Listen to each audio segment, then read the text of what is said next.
Well, welcome everybody. Thank you for joining us today for this webinar. We are really delighted that you could be here, and we are overwhelmed by the response and the interest there is in this subject area. So thank you so much for joining us. I'm Sarah Holmes, and you'll meet others from our team throughout the webinar. These are the four of us. First, we will be hearing, after a brief introduction, we'll be hearing from Zoe Nikiforidou, who is talking about kind of the dual identities of being a student and a parent. And then we'll be hearing from Harriet Pattison, who's talking about the lessons learned from lockdown, how perhaps the parenting role has changed, and thinking about the changes in responsibilities, and perhaps looking at kind of this transfer of the kind of from school to home and what that looks like. Babs Anderson will then be talking about the tensions of this between the parent and the student identities, how they conflict, and how some found it successful, some found it tricky, and so on, and looking at all of that.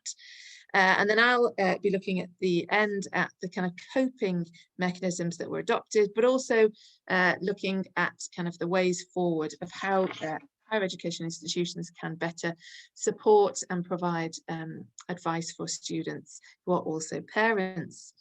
So I'm going to hand over to Zoe now to introduce us to this concept of the student parent. Yes. Student parents are a specific cohort of adult learners that have gained a lot of interest in terms of research over the last few years. So usually they are underrepresented, and they have been considered as part of the bigger group of adult learners. However, their experiences and their choices and their priorities and their roles are a little bit different, in that they are asked to combine both their parenting responsibilities and roles as well as their studying responsibilities and roles. And in doing so, sometimes there are challenges, sometimes there are difficult times, but at the same time, there are also opportunities, and there are also experiences that are very productive and effective, especially long term. So within the idea of widening participation in higher education, many times student parents who either become first a student and during their studies they become a parent, or are already a parent and then enroll on a higher education degree, they form this type of population that over the last few years globally have become a participant pool of interest. So what happens is that student parents need to balance and act upon the roles, and in doing so they need to negotiate their time, their needs, their responsibilities, as well as their aspirations. In terms of challenges, mainly what they face has to do with time restrictions, with finances, and with some possible implications regarding their health and emotional well-being. However, they also find that by being student parents, this gives them some best chances regarding their lives, their families at present as well as at the future. And while engaging in these roles, there are some culturally recognizable discourses as to what it means to be a good parent, what it means to be a good student. And many times student parents try to reach and define and refine these identities in trying to do their best in balancing and ensuring that they are both and a good parent and a good student. So the rationale of focusing on this particular cohort has to do with the fact that it is a cohort that is underrepresented. Usually it is considered as part of adult learners' experiences. However, their realities and their experiences differ. And that's what we wanted to find through this study. Thanks, Zoe. And so as a team, as part of our research, we were concerned during the pandemic what impact the lockdown and consequent closures of schools were having on this sector. And so we set out to carry out an online survey. And then we did this towards the end of the most recent closure of schools, to try and capture that feeling that was going on in the moment. And so we asked, we had the survey open for 2 weeks in February, so that student parents could report what their experiences were and so on. But then a few months after that, we also carried out some follow-up interviews to those who were willing to be interviewed, which many were, and we asked them what they felt in hindsight. So looking back, what were their reflections of this time? And what would they like to see as a sector of student parents going forward? How could we as institutions better support them? So here we see the survey questions. So we found out what was their overall experience, but we also asked things about how was their experience of balancing their different roles, their different identities, responsibilities, and so on. How did they view themselves? What was their identity as a parent, but also as a student in this time? We also asked about their perceptions of differences between mothers and fathers' experiences during this time, the challenges and benefits, and what were their support structures, what were their coping structures throughout this whole experience, and what would they change if they could go back and do it all again, and also what advice would they give to others. So through analysing all of these things, we've been able to draw out many different strands, and each one of us will present some of the findings that we have on the different strands. These were some of the interview prompts. What I found when we did the interviews was that many of these people were very happy to talk and very happy to share their experiences and actually to be heard, as Zoe was just talking about there. This is a sector who perhaps feel they're not listened to as much as perhaps other sectors of the student group. And so they were very happy and willing to talk about their experiences and so on. So we were asking these sorts of questions, reflecting back. How would they describe the experience? What had helped them during that time? Again, looking back now that they've been able to slightly resettle and recalibrate and get back into some sort of normality. And what were the issues generally that they see, and how could HE institutions improve their support?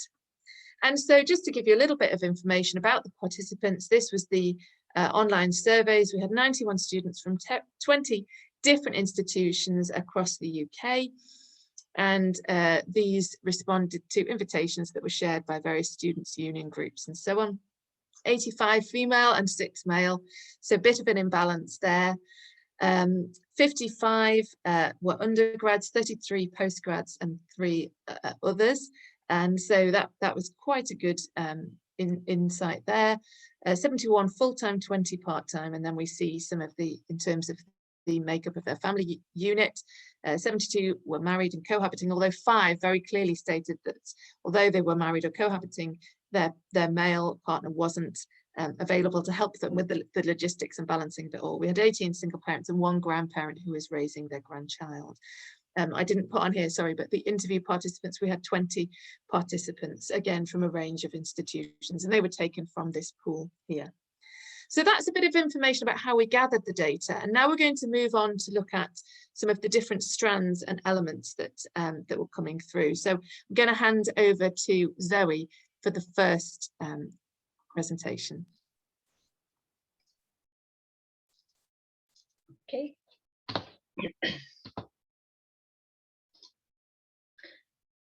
So through this first presentation, which is entitled Student Parents or Parent Students, we are going to see how, based on initial findings, the participants felt about their roles and felt whether their roles clashed or how they prioritized and how they managed to be a good parent, a good student, within the context of the lockdown pandemic. So in doing so, we are going to apply the third space approach. And this approach is helpful in identifying ways through which binaries, through which contradictory roles, discourses, understandings can be overcome and can lead to new roles, new discourses, and new understandings. So to start with, we all know from our personal experiences, but also broadly, that the pandemic has affected all of us in many ways, and specifically families. So family structures and processes changed mainly with an increase in the sense of negative emotions and in terms of the sensitivity to social risk. And the implications and the impacts of the pandemic lockdown has had its imprint on both parents and children in different ways, in similar ways, in personal ways, in collective ways, but it has had some impacts. And as we're going to see, these impacts when talking of student parents have been both positive and negative. Primarily negative, but still, according to participants' own reflections and experiences, there have been also some opportunities and some positive aspects of this pandemic lockdown. So, according to this specific study, the aim is to indicate how student parents felt their dual roles were impacted by the pandemic, provided challenges and opportunities for balancing, navigating, bridging, and resisting the binaries. Oh, now I'm a parent, now I'm a student, or the other way around. And in doing so, we have the emergence of this third space, where this third space brings together, bridges, and combines these dualities and these conflicting responsibilities and roles. So the third space approach, in simple words, is about the space in between two or more diverse conceptualizations or binaries. And this can be represented at a physical level or at an ideological level. And this in-between space is where the conceptualizations and the binaries come together actually and find a joint and a new way of being connected. So the third space is a flexible term that attempts to capture what is constantly shifting milieu of ideas, of events, of appearances and meanings. And it's a symbolic space that blends together these conflicting sometimes experiences, ideas, events, and appearances, and leads to new alternatives, leads to new pathways, leads to new understandings, leads to new perspectives.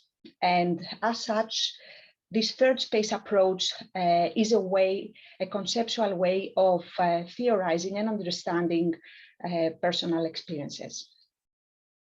And it can be transformational, it can be navigational, and it leads to cultural, social, and epistemological change in allowing humans and human beings to experience and understand these new perspectives. So, during the lockdown pandemic, specifically student parents who had to manage their household, their studies, and in some cases even their work responsibilities, they were in a way divided in these roles and through these roles and identities in many ways, either a parent or a student. So the intention of this specific study was to find out how they would bring together these divisive roles and how they would experience and find ways of overcoming these binaries, and how being a parent and being a student within this context would lead to new understandings, new negotiations, and new ways of dealing with the roles, as well as the broader implications of the pandemic lockdown. So in terms of findings, the details Sarah talked through previously in terms of the methodology and the participants, we found that 46.2% of the participants found it very hard to negotiate and to deal with both roles. and 29.7% very hard to balance the demands of being a parent and being a student at the same time. So overall, the initial experiences had to do with the fact that it was challenging, it was hard, it was tiring, and it was quite, demanding. Now, overall, again, what participants would do was they would tend to prioritize their role as a parent above the role as a student.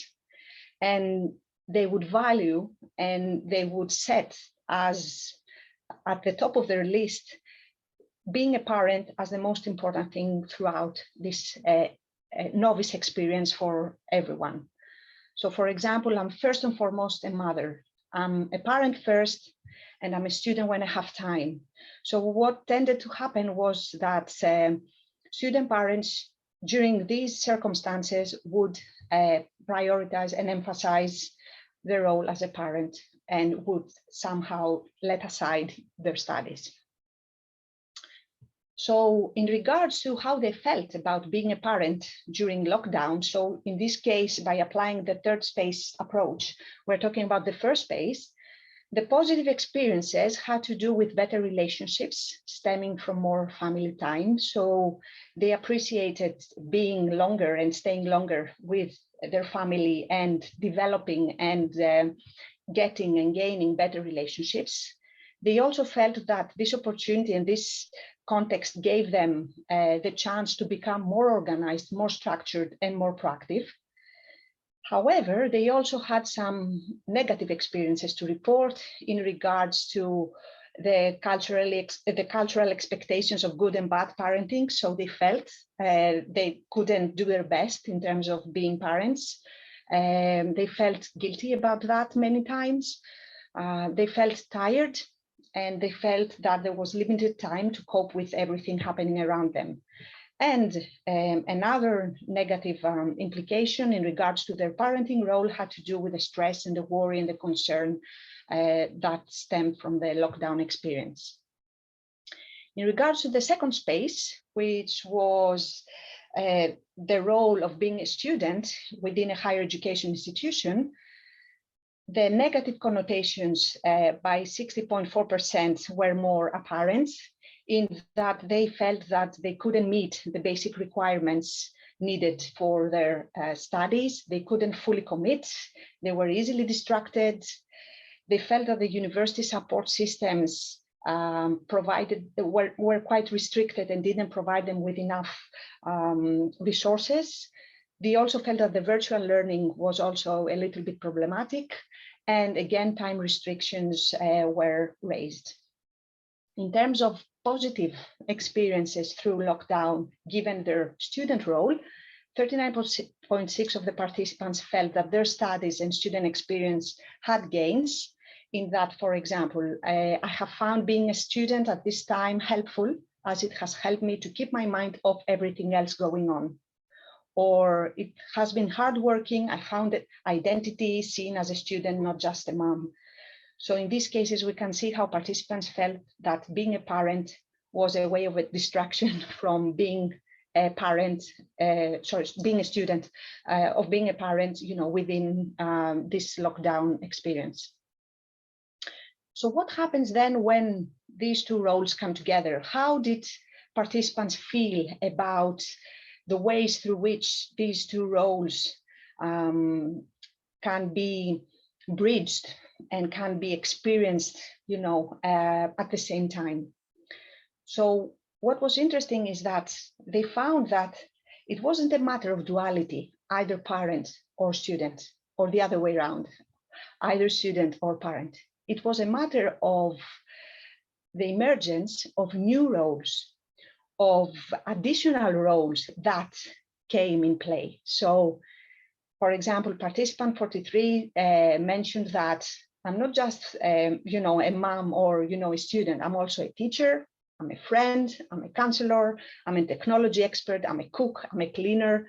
So here we can see how participants felt that this lockdown pandemic actually gave them more roles and more responsibilities: a parent, a teacher, a friend, a motivator, a stress, a world, an entertainer, a worry. So all these come together and form this new perspective and way of dealing with a pandemic lockdown, as well as the household responsibilities, or the parenting responsibilities and the study responsibilities. And in identifying these additional roles and demands, they also identified ways through which they managed to bridge these dual roles. So first of all, 1/3 of the participants said that there wasn't a way of bringing them together. They had to segregate them. And in that respect, they would be, for example, parents during the day, and when children would go to sleep, then they would be students, and they would, devote their time and their energy to their studies.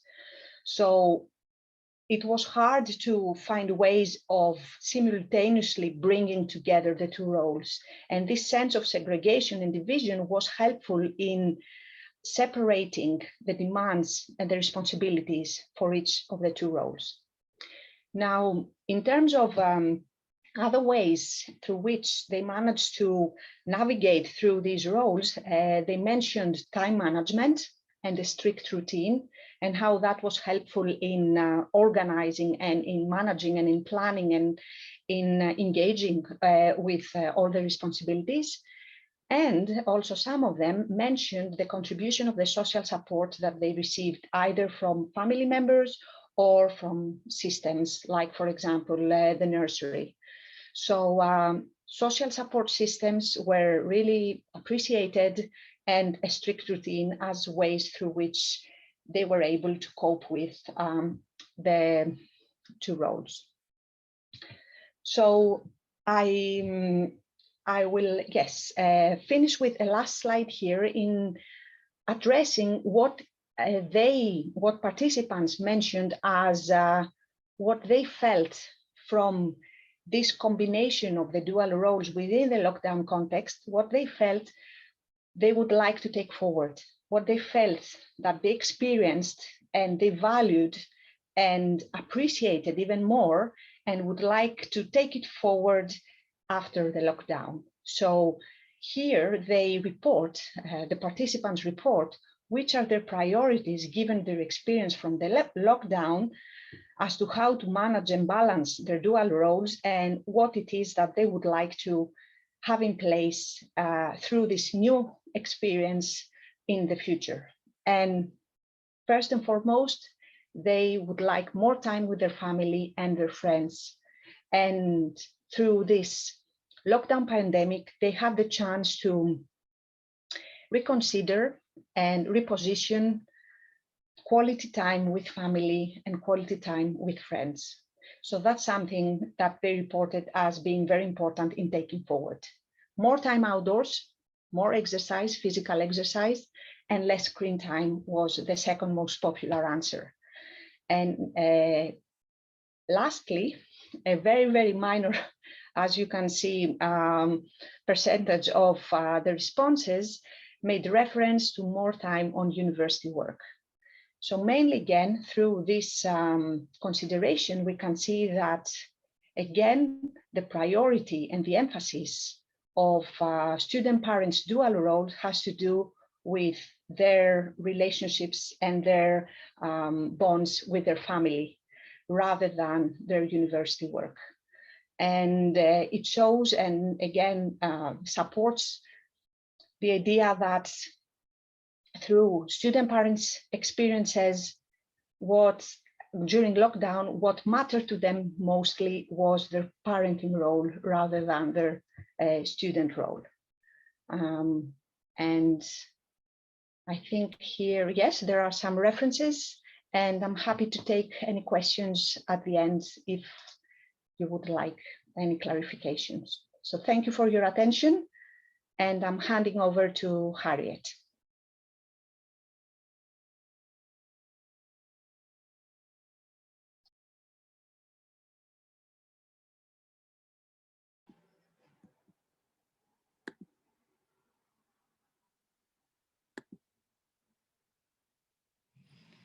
Hi, Thanks, Zoe.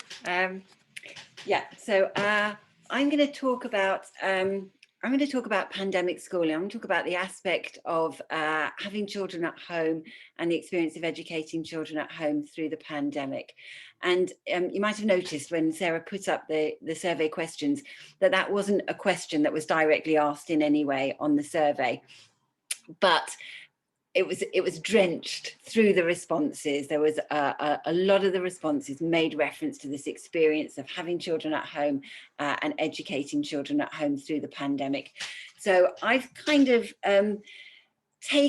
looked across the survey and taken that kind of latent information, those kind of spontaneous references to that situation, and built up a picture of the student parents' experiences of that situation. So you might have noticed that I'm calling it pandemic schooling instead of homeschooling. And sort of pretty much from the start, we've heard the media and politicians and just about everybody referring to homeschooling. There is a little fraternity of home educators who have taken objection to that. So actually, that's not very helpful, because what's happened in pandemic schooling is schools have had to close. Children have had to relocate their education to their homes, and all sorts of compromises have had to be made. And that's a very different situation to the situation in which a family has made a careful consideration about where should we educate our child, and decided that the best place for that to happen is from the home. It's two quite different things, and there's enough debate and confusion around home education anyway, so let's not put those two things under the same umbrella and call them homeschooling. There's also a long-standing objection to the term homeschooling, because a lot of home educators will argue that they don't do school at home. Home education is not about running a mini school in your home. It's about a different idea about education. And that's really pertinent. And I hope that, I will join that circle up as we go on and look at some of the things that the respondents said about pandemic schooling. So, the first thing to say about, the initial pictures are saying, references to pandemic schooling came up spontaneously in answer to the questions about the challenges, about, what had happened, people's experiences through the lockdown. And at first blush, pretty grim answers, not very successful, hard to adapt to, a struggle, it's been a nightmare. So what was it about the situation that made it so difficult and such a nightmare? And there were multiple things that people felt were really difficult about this situation. So the first one, and Zoe's already talked a little bit about this, is how much time it took up in the day. People were really busy. They had, they were students, they were studying on courses, they had homes to run, they had other responsibilities. Some of them were working, and then on top of that, you've suddenly got to home educate your child. So time was a pressure, but so was juggling everything, multiple different tasks. And again, Zoe's talked about that, about the different roles, about all the different things that people had to do, the different hats that they had to wear during the course of the day. And that compounded it. And of course, if you've got multiple children, they're at different ages, they're at different stages, they all need something individual in terms of the pandemic schooling input from the parents, further compounding it. On top of that, there was the stress. We have heard so much about, lost learning, children left behind, a deficit generation now because of the school lockdowns. So a lot of stress that it could be parents who kind of ultimately put the seal on their child's falling behind in terms of their education or their development. Technology was another worry. We've got too many people, not enough computers, not enough laptops to go around, the constant competition for those resources.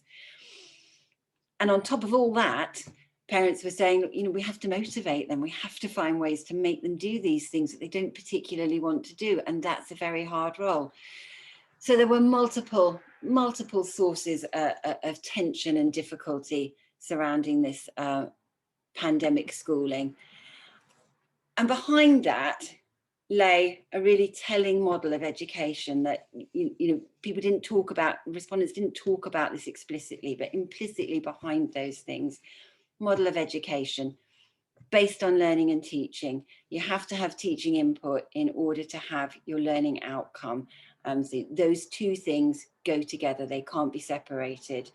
And that has to be a focused, purposeful activity. It takes up time, it's a unique activity. You have to be concentrated, you have to be focused on that, both parties. It's based on distinct activities. You have to do certain things. You have to do them using certain material and in certain ways. And that's where the technology requirement came in. You know, you can't do this stuff unless it's your turn on the laptop. So really bound into situations. Model of education as a kind of like, I would see it in my mind's eye as a long, narrow road. You've got to go down that road, and you've got to go down that road at a certain pace. And that's the idea of keeping up. You know, if you wander off the road, or if you start, you know, trailing your feet, you will be left behind. And all those expressions, all those metaphors that play into that idea of being left behind. And all of that whole model of education, it's adult-led, it's adult disciplined, it's adult motivated. It's something that is done to children. I felt that was very much the model of education that lay behind those difficulties to do with pandemic schooling.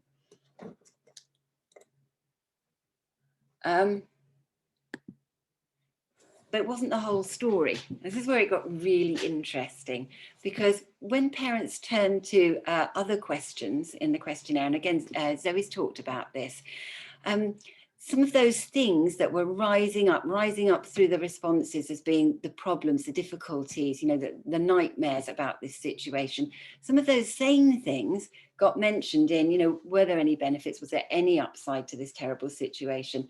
Yeah, we had time together. So time that in one breath was the problem, I don't have enough time. In the next response, in the next answer was, we've had all this time and it's been great. And the same with relationships. Relationships were surfacing as a problem. No, I have to discipline my children. I have to motivate them. I have to tell them what to do. It's stressing our relationship. On the other hand, we've had great time together. We've shared experiences. We've done things together. We're stronger together now. Pressure, all that pressure of pandemic schooling that came out so loud and clear in the responses. But in other ways, people were talking about the pressure's off. There's a release from pressure here of not having to do certain things, not having to be certain places at certain times. So it was quite paradoxical that the same things were both good and bad in this experience. And where they started to really come together and kind of make sense of that paradox was in the questions about what would you change, or how would you advise somebody going forward in this situation? Because what people talked about in those responses was, don't stress about the pandemic schooling. Think about your relationships, nurture the good things, enjoy your time together, look after each other, make sure your child is happy. Don't stress about the schooling. Don't worry about that. We can sort that out later. You can come back to that later. What's really important is that your child is happy and well. So those kind of answers. Oops, that's not arrow. Sorry, I'm going in the wrong direction. So those kind of answers talked about alleviating stress and how to alleviate stress. But as well, there was sort of another angle emerging from the things that people said about how learning at home, the experience of educating at home, was different to the experience of school education. Alan Thomas, in talking about the experiences of people beginning home education, talks about people's experience of education becoming more interactive, more intense, more flexible, shared as they move their child out of school and into home education, and that qualitative change in what was happening. And that started to come through in some of the responses as well, parents saying things like, you know, I can sit with my child, I can see what they're doing, I can look at their schoolwork, I understand their experience of this better now. And other parents think about, you know, I can focus on what's important to them individually in this. I can start using my own judgment about how to make this meaningful to them, how to tailor this to their experience. So there was a kind of qualitative shift in how people were thinking about schooling. But it actually went further than that. it moved into ideas about questioning the whole enterprise about school, and parents saying things like, trust your own judgment, do what you think's right. It doesn't need to be top down from the authorities. There's actually lots of ways of helping to educate kids, lots of things that you do in normal everyday life that you're going to be doing anyway. They can be really great learning opportunities. Lots of stuff can happen outside a classroom. Let's capitalize on that. Do what makes you happy. Let the children start enjoying what they're doing on a day-to-day basis. So, and behind that lies quite a different model of education to the one that sort of arose out of that grim picture of the stresses of pandemic schooling. Because in this model, learning's not something extra that you have to bolt on, another task that has to be done along all the other things that the parent students are trying to fit into their days.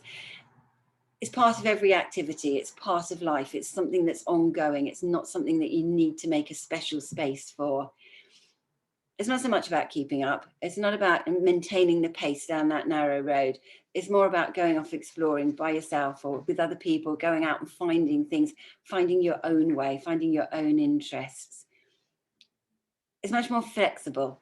It's something that kind of weaves through life and becomes part of life rather than something that's being added onto it. It's something that happens at your convenience, at your instigation, in the way that you want it to happen, rather again than something that's bolted on, top down, structured, come from the outside. And with that, there's a shift in responsibility. Because in the first model, adults are taking all the responsibility. It's my job to see that my children get their schoolwork done. It's my job to motivate them. It's my job to ensure that this happens. And there's kind of a passing over of trust. Say, okay, this is your education. You decide, what are you interested in? What do you want today? What do you want to do today? How do you want to go about doing this thing? And a move of responsibility in this model. And enjoyment, no sense of enjoyment came out of that kind of grim picture of pandemic schooling with all the stress that accompanied it. But thinking about the changes, thinking about what had been good about the lockdown situation and what respondents would go on to advise others to do in the same situations, capitalize on the enjoyment, find the good things in this and make use of the good things in this. So, where next? Is there any way that we can take this forward? And, there's been a lot of talk now about people are not necessarily going to go back to old working patterns, out of the experiences of the last year plus now. We've seen that there are certain things, Zoom might be one of them, that we're all over Zoomed now, but at the same time, we can also see that there are things that you can do via Zoom that perhaps are good things that we wouldn't have thought about doing before that we could take forward. Some people are thinking, I don't want to do that daily commute any longer. There are advantages to working from home, some flexibility to working from home. I'm thinking, well, let's take these good things that have come out, and Zoe again, at the end of her presentation, 47.7% of respondents were saying, I want to spend more time with my family and my friends post this. Let's take those kind of changes, those kind of changes that people want to make into their lives, we can take them forward in education as well, and think about all the positive things that people were saying about the time spent with their children, about learning together, about the opportunities to interweave learning into everyday life, and see, rather than thinking about the deficit model, about how much learning has been lost and how much longer children are going to have to spend in school now to make up for that, think about the strengths that have come out of the situation and the ways that we can take them forward. So an obvious one is flexi schooling. Flexi schooling does exist in the UK, but it's not very well known. But it is a possibility, it is a legal possibility, and there are maybe ways now that we can think about taking that forward and capitalising on some of the things like parental involvement and family time together that have emerged from all of this as positives. So I will leave it there. I have a couple of references, and like Zoe, obviously really happy to talk about it. Thanks.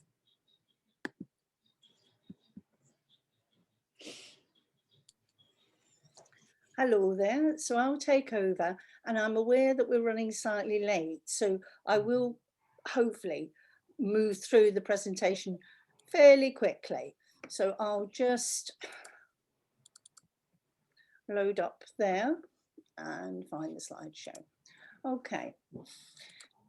So what I was really interested in was this notion of students as parents, parents as students, and seeing where these two things intersect, but also how people view themselves as that.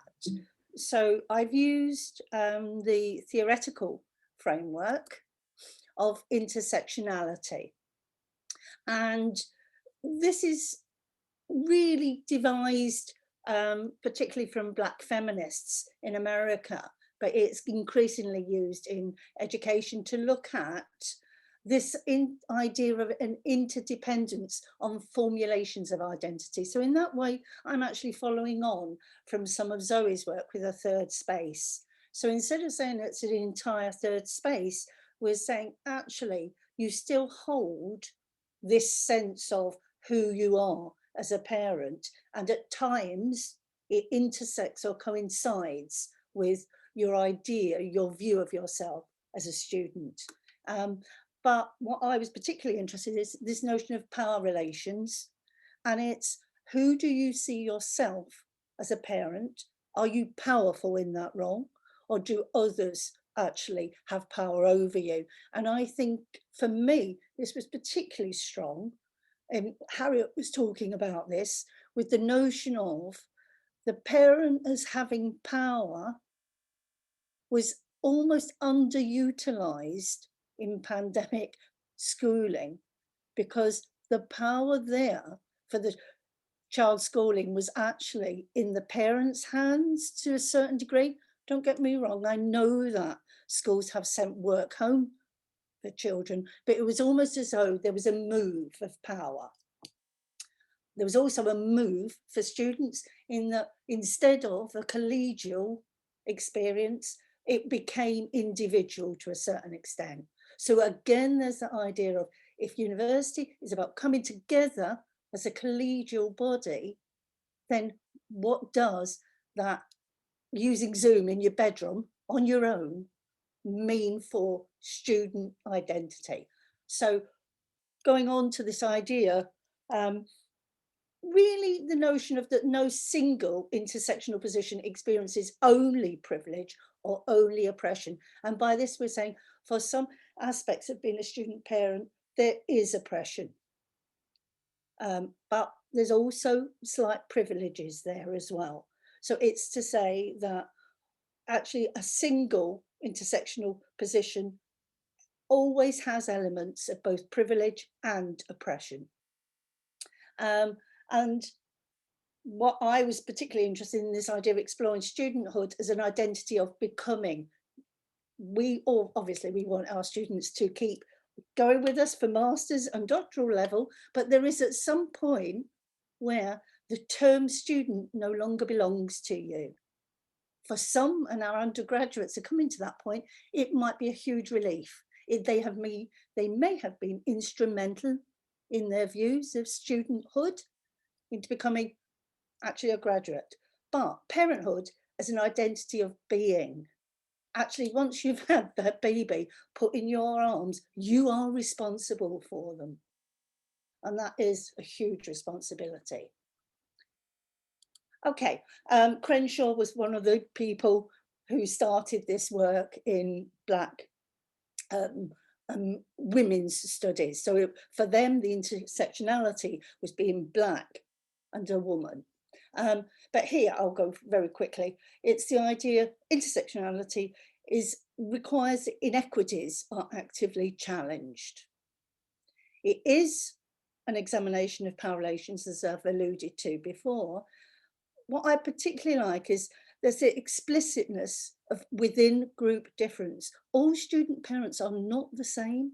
They deal with things differently, and you have to look at that difference rather than clumping everyone together. And Miller was looking at disabled students who were gay, and he said this idea of came up with 5 different identities, but said for the majority of them, they were parallel. And I think this actually fits in with Zoe's ideas of the segregation of roles. But I was also interested in this idea of contrasting identity of dominant discourse of parent giving it as being natural, whereas being a student, and I'm talking about a university student here, I'm not talking about learning as lifelong learning, I'm talking about that student or graduate identity. And if you think about it, we're all in this business. We work in an institution that actually creates that sense of graduate identity.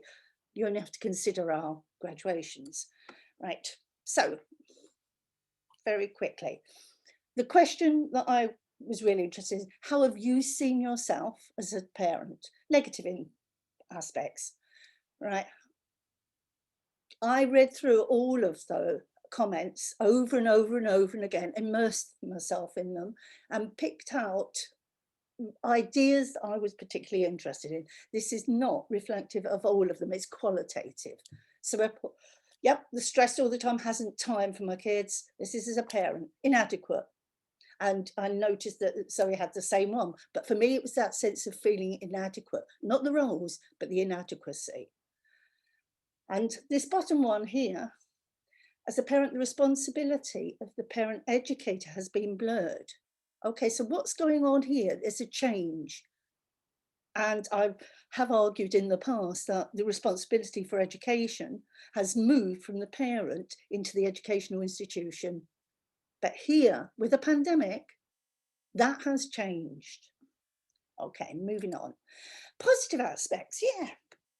And this is why we have this. I actually felt like a parent during pandemic, because before the children went to school and I was only a parent in the evenings. Okay, so this shows there's a clawing back of some of the roles that had been there before the children were sent to an institution or went to an institution. I hope most of them wanted to go to that institution. And here, yeah, I loved quality time, so hence the word quality time. But also emotional side of it playing an important role in maintaining the security and stability of the family unit.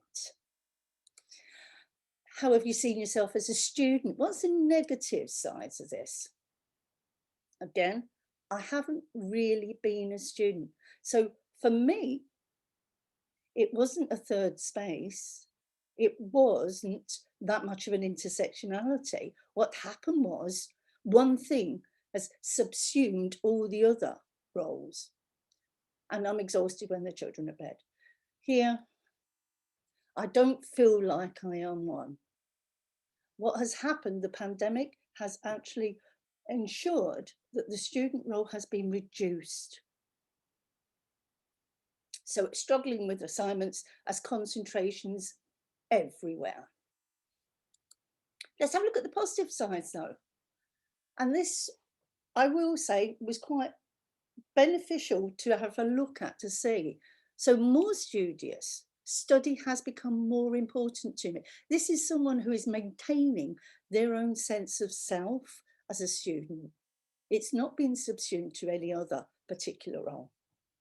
Again, this next one, I found being a student this time helpful, as it's enabled them to actually maintain a sense of their own journey on their own as independent of the family. But here's a point about the collegial side of university. I've really enjoyed the learning, but found connecting with others even harder. And I think any of us who've used Zoom have found that the students are becoming increasingly reluctant to put the camera on, so you don't even get a visual sense of being part of a community. And then I'll finish here with this idea of they were aware they were actually managing that intersection of student identity and parent identity. And this idea, again, I think is interesting, parent by day, student by night. Or she hasn't managed the intersection at all. And then for this case, the children have had to come second at times. And then the third one, I've been doing what I need to in both, but nothing more. And here's a real balance. I can't be pulled any more towards one as the other will suffer. So I felt from all of those, these people, our participants, are acutely aware they're managing a time that is unprecedented. Okay, they have had roles that have changed. Their roles of a parent has changed towards pandemic schooling. The roles of a student has changed, so it's become one as a virtual student. And so those two things have created a difficult, challenging time for both sets of identities. Okay, so thank you for that. And I'll move over and leave on to Sarah. Thanks, Babs. That's great. Super. So just to finish off then, my section was looking at kind of the coping mechanisms adopted, but also what students wanted going forward. And so some of these have already been talked about, the sort of the feeling of balancing and so on. So we won't go too much into that. But some of the ways that transpired of how student parents had coped with this time, had formed a strategy, if you like, was this working anti-social hours. And so we had 30% who were doing that. Interestingly, only 5% had received extensions. And actually many said that actually wasn't something that they wanted. Some found that very helpful, but some said that just delays the stress really, so I'd rather just get it done. And I think often as institutions, as tutors, we perhaps think, oh, that's how we can help. We can give you extra time to do the work. But actually that wasn't necessarily what they were asking for. And so I'll just go into that a little bit of what they were asking for in terms of moving forward. So very briefly, the theoretical framework behind what I was looking at was this idea, this model, the family stress model framework from Hill, and then looking at kind of an adaptation of this. So where we have here the stressor, which in this case we can look at as being the lockdown and closure of schooling. And then we can see how this interconnects here with the existing resources of the family, the strengths of the family, the existing abilities and resiliency and so on of the family, but also in terms of C here, how the family define the stress, how they, the meaning that they attach to that, and so on. And so as various of my colleagues have already talked about, people viewed this in different ways. And so how all of these connect together with then what they do to cope, and then what the kind of the event result is. And so what we have here is a simultaneous thing at the end here, where this sense of actually we have the crisis occurring, but also at the same time adaptation of family life, adaptation of studying, adaptation of all the other things that are going on. And so we have this kind of simultaneous event going on. And so we see here some of the things that the student parents reported as ways that they had coped, things like exercise, positive thinking, religion, avoiding things, self-care, these things perhaps which we would all have thought of if we'd sat down and done so. Interestingly, though, even perhaps where avoidance would be thought of as a negative, usually, in this case, many people said that was a positive. So avoiding things and just ignoring things that were not priority areas actually were very beneficial to them in juggling these roles. But thinking about their family strategies, these were the things that were coming through very, very strongly. In terms of prioritizing family, other colleagues have already spoken about this, and the sense of adaptivity and flexibility, both within the family, but also the university. So within the family, if there was this sense, as the next point says, of teamwork, of working together to share responsibilities, to be a bit flexible, well, we can do our learning then, and if you do that then, I can do that then, and working together, or perhaps sharing responsibilities of the cooking, of the different roles around the household and so on.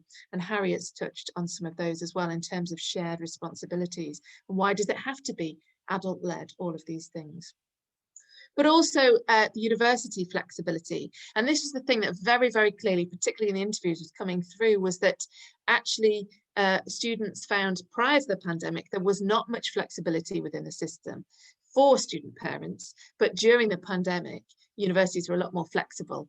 I think we all understand that and can relate to that. But that actually these student parents were saying that flexibility helped us to get through. And so I'll touch on that in just a moment. And so this sense of having a bit of a routine and structure as part of family life, that was all part of the sense of resiliency and so on, and getting through. And we have a quote there from Price in terms of the internal attributes of the family unit actually were so key to getting through this as well. But we're here largely as tutors, university staff and so on, thinking, what can we do? So here we have the final slide of some key observations. So family will always be the priority. This has already been talked about, and we can't impact upon that as tutors. And actually we see this sense of family collaboration, teamwork and resiliency as really key.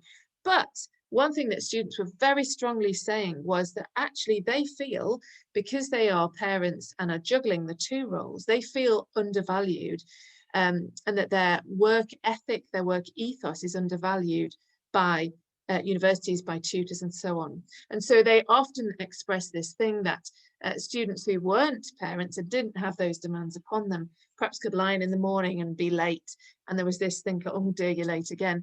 Whereas if parents who were students were late because they'd had to rush around doing the school run, or they had an ill child or so, and they felt there was less understanding of that amongst the university sector.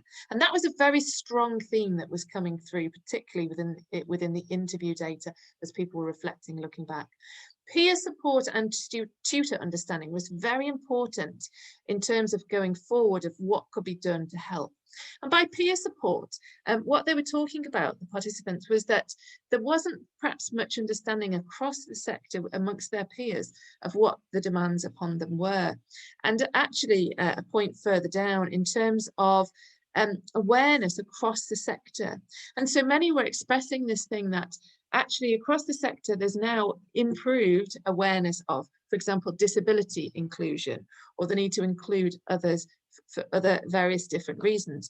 And there was a sense that actually perhaps it could be included as part of induction information, or as part of other information that's coming out within policies from the institution, to actually just create a sense that we're aware that student parents are juggling these roles, and so informing the students themselves, the student body, but also the staff as well in that sense. And so there we see flexibility within university structures was very much something moving forward as a lesson that's been learned. If this flexibility could be maintained moving forward, that'd be really helpful to this sector. Things like having recordings available, things like so that they can access them in the evenings if that's easier, things like being able to zoom in rather than physically drive an hour each way and therefore then have to get childcare and so on. But also recognition of the demands within university policies. And this was things like, why is the timetable only made available right near the end of the term, when actually I need to be telling my childcare in May what the needs are or so on, or when there's a sudden change in the timetable. But also flexibility in terms of possibly deadline and extensions, but more this thing of how could they do the work at a slightly different time if that was easier, and that sort of thing. And so these were some of the key learnings and observations that we were seeing arising out of the data in terms, but ultimately these student parents were calling to be heard, to be listened to be recognised as a cohort, as Zoe was talking about right at the beginning. This is a significant group of the sector, of the student body. And I think as all HE institutions, we need to be aware of this, because increasingly we're having these student parents as part of our student cohorts. And so we need to be thinking actively about how can we support them in their learning moving forward, when actually they are a very hard working group of people. And so how can we do that to help? So in closing our session, I'm aware that it's the end of the time, so if you need to leave us, then we fully understand, but you have the opportunity to type anything in the Q&A section, so feel free to do that. There are a few things to mention. Perhaps if all of the participants, Babs, Harriet and Zoe, could show us your cameras, and then we can respond to the questions. So just to clarify as well, we are all part, as you know, from Liverpool Hope University, but we're part of the Childhood Research Forum as well. So that's what umbrella we're under. One thing that's come up here is that in terms of the dual identities and the sense of balance, how could we as tutors, so perhaps this is to Babs and Zoe, I don't know who'll take this question, how could we as tutors embed this into our understanding and our practice as we are teaching and supporting students? What could we do to help with this? Any thoughts there?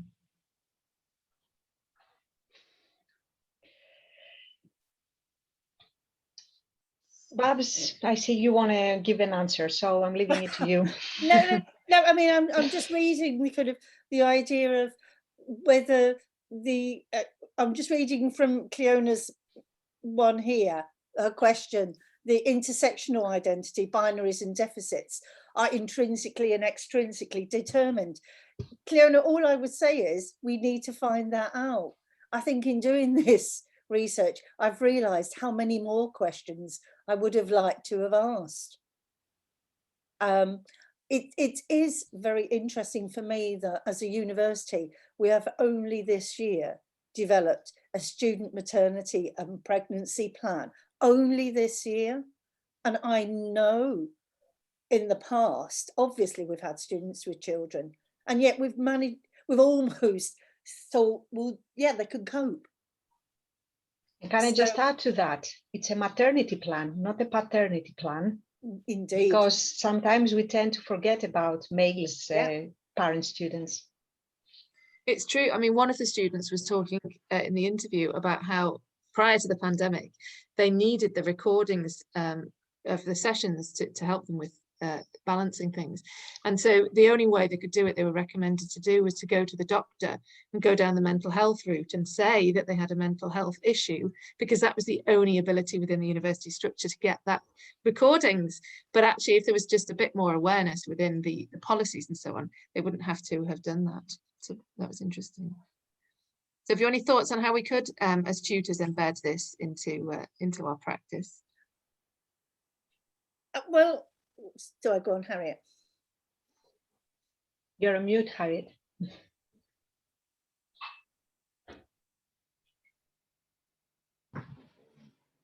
Hello. Yes, I've managed it. So I forgot what I want to say now. No, I think as well, you know, this research is concentrated on parents, but I don't think parents are unique. You know, we talked as well about, you know, this is multifaceted. It's not just that you're a parent and a student. You're also lots of other things, you know, and there are so many working students, students with caring responsibilities, students who are not full-time students. I don't know if I'm kind of like thinking back to some golden age that didn't really exist, but it seems to me that I don't know, maybe as higher education has expanded, that there are more and more people who are juggling this role and balancing it with other things, and that it's flexibility for everybody and that we're looking for. And so we might as well say, well, we're looking for flexibility for staff too. You know, we're all part of this. Good point. Good point. Yeah. And a question about homeschooling, Harriet. What would people do if they wanted to kind of explore this area? Where would you kind of advise the next steps, really? Well, people who run sort of, you know, groups and helplines and so on are saying, you know, there are more and more inquiries now. There's been a sort of a sudden rise in people who are interested now in doing this full time. But I mean, the big unexplored area is flexi schooling. So flexi schooling is a possibility. It is legal. You can do it, but most people don't know about it. Most schools don't know about it. Most people don't know how to go about it. I mean, there is a charity, Centre for Personalised Education. If you want to flex school, I can put you in touch with them. But I think, I think it takes people to say, you know, we want to hang on to this, you know, actually, you know, I don't work on a Wednesday afternoon. I'd really like to spend that time with my children. You know, I'm going to go down to the school and say, how do we sort this out? Because I think it's really important. And so I think, you know, there's got to be some proactivity from we want this.